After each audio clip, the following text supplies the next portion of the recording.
আজি কি বনাই আছা? এই লাই চাটনি বনাম মই। এইবোৰ মানে মই নিজে ঘৰত ৰুৱা বিনা সাৰৰ বৰ সুন্দৰ লাগে খাই। আপোনালোকেও কেতিয়াবা ইয়াত বনাই খাবচোন। ফাৰ্ষ্ট টাইম ধুই ল'ব দেই, নোধোৱাকৈ নাখাব মানে। ধুই ল'ব, জলকীয়া কেইটামান দিব, তাৰপাছত নহৰু কেইটামান দিব, তাৰপাছত আপোনালোকে মিক্সিত বা আপোনালোকে হাতৰ লগত ঠিকঠাক খচিব বা মিক্সিত পাত খুৱাই দিব।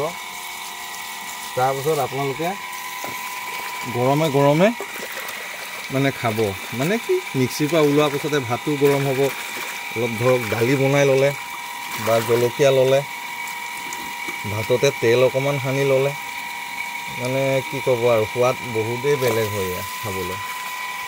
মই মানে আকৌ এইবোৰ মানে নিজে কৰি ভাল পাওঁ আৰু মই ঘৰত কৰোঁ, মানে প্ৰতি বছৰে কৰোঁ। মানে মই এই লাই শাকটো বেলেগ একো নকৰিলেও কিন্তু মই এই লাইটো কৰোঁ আৰু এই ধনিয়া কৰোঁ।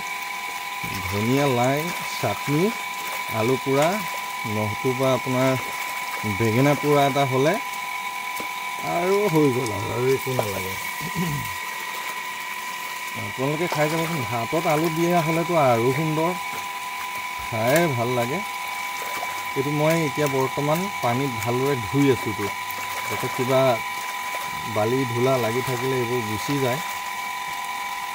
এতিয়া মই ধুই ইয়াতে জলকীয়া ৩-৪টা 20টামান দিম চাগে।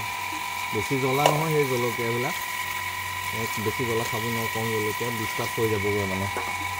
তাৰপাছত নহৰু ৩-৪ ফুটা দিম, এইটো মিক্সিত ঘূৰাই দিম আৰু খাম। এনেবোৰ ভিডিঅ' পাই থাকিবলৈ মোৰ চেনেলটো ছাবস্ক্ৰাইব কৰি দিব, ফেচবুকত গ'লে ফ'ল' কৰি দিব। ভিডিঅ'টো চোৱাৰ বাবে সকলোকে ধন্যবাদ। আপোনালোকেও এদিনত কৰি খাবচোন। আজি